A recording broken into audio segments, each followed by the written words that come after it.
For the past few months, we've seen total madness with the war in Iran and the United States, as it really doesn't seem to be going any better. Past a few days ago, we've seen U.S. striking Iran again, which is really terrible. We know that 2 weeks ago, they had a peace deal, basically at the same time of the UFC 250 event. And pretty much since then, we thought it was all going to be sunshine and rainbows. And now it's just bombings and who has the bigger bombs, who's going to be spending more money on this war. It's really hell. This all goes to show that we were right. If you watched our latest videos, we mentioned that Trump is clearly not a man of his word. Basically, proving that thought even deeper, right? He mentioned that the war was done. The United States won. There was nothing else to prove. But then what else? Donald Trump wants to prove himself to look more powerful, right? He wants to prove to Iran that he has a stronger military. Millions of taxpayer money is getting spent on this once again. Nobody wants this. Nobody ever wanted this. And this just goes to show that Donald Trump, his whole mental image right now is completely fucked. Yeah, I mean, as we know, we literally called it up. We were saying that Donald Trump is such a big crybaby that if he doesn't win in Iran, he's going to just restart it again. Be real. He took over Venezuela, basically took the president, killed the president of Iran, and nothing's going well. He lost the war with Iran, sadly, and now he's trying to take over again. Honestly, really pointless. They're going to be spending, if not at this whole point, a few $1 trillion at this point. I mean, they've spent over 1.5 trillion something worldwide economics, whatever. Fancy words, but in general, I mean, they lost and Donald Trump's trying to win again for no reason. And on all this, Obama has a say on it. But in terms of what was the original rationale for this war, which was there was a deal in place in which Iran had agreed not to develop nuclear weapons, that the entire international community, including Israeli intelligence, our own intelligence agencies assessed, was working.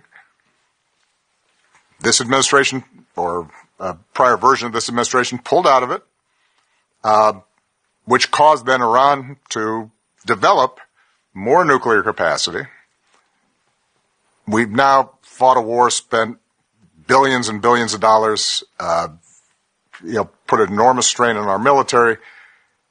A lot of people have died, and it feels like we're back where we were before we started the war, except maybe a little bit worse off. And my understanding is that the ceasefire says we've now got 60 days to develop a plan to deal with the nuclear issue, but we don't know yet what that plan is. So until there's some public document that indicates exactly what the agreement is, I have no way to compare it to the plan that we had put in place. Yeah. The Hormuz letter on X, breaking, Iran has exported 50 million barrels of crude oil, generating about $3.5 billion since the U.S. blockade was lifted 2 weeks ago, equating to 3.4 million barrels per day, or double Iran's pre-conflict export rate of 1.7 million barrels per day, with the most going to China per tanker tractors.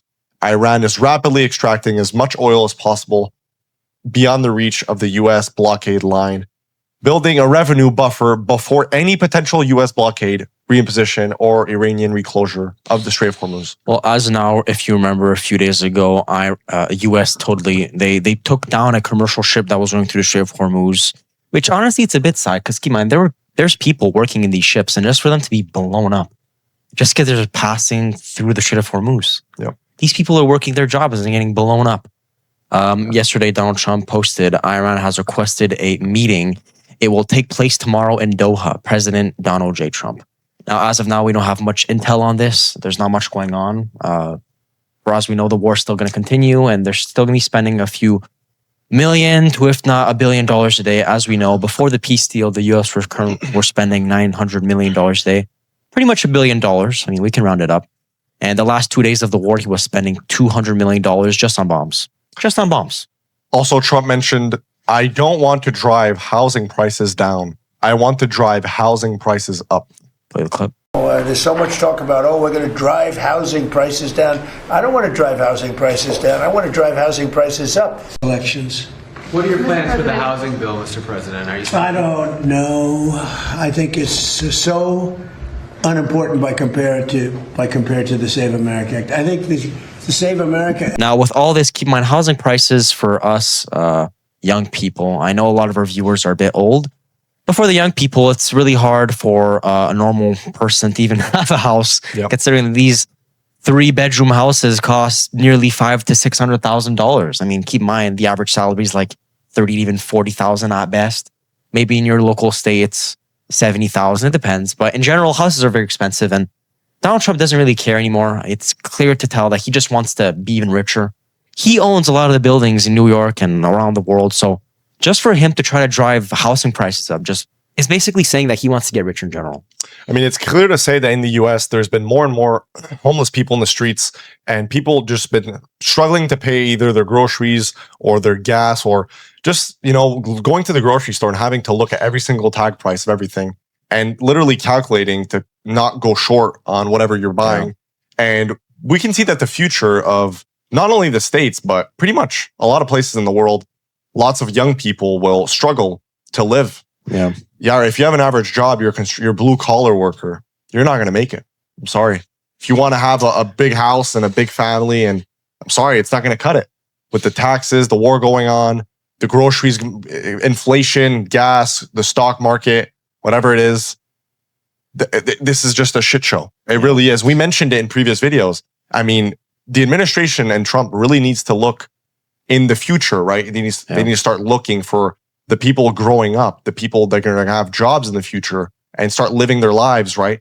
They won't be able to enjoy themselves. They're just going to be working like slaves all day. Yeah, it's hard to say, but I mean, even that Donald Trump causing oil to go up 50% since this year is ridiculous. And he did mention that he wants to drive the prices down, but him restarting the war with Iran is not a clear sign of oil going down. It's probably going to go even higher if the deal doesn't go well.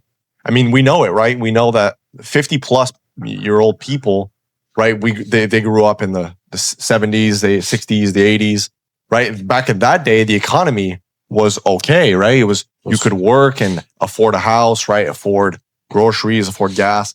Fast forward 40, 50 years, this has just gone mad, right? We see people, you have to literally save up every single penny. I remember people back in the day, they used to literally just have fun. Nowadays, you can't have fun. You can't even go shopping anymore, right? Even clothes is so expensive. You go to buy a single t-shirt, it costs $100. That's people's paychecks. Of course. So, all right. With all this being said, let us know what you think down in the comments. We talked about a lot of topics in this one. And if you think that this war in Iran's possibly going to go well, or if you think it's going to go worse, I hope it doesn't get worse. But at this point, it doesn't seem really good. Let us know what you think down in the comments. This was Matt and T from TheBerubeShow Show. If you want to see more, like, subscribe, visit our homepage. See you guys in the next one. Trying to get to 1,000 followers. Take care.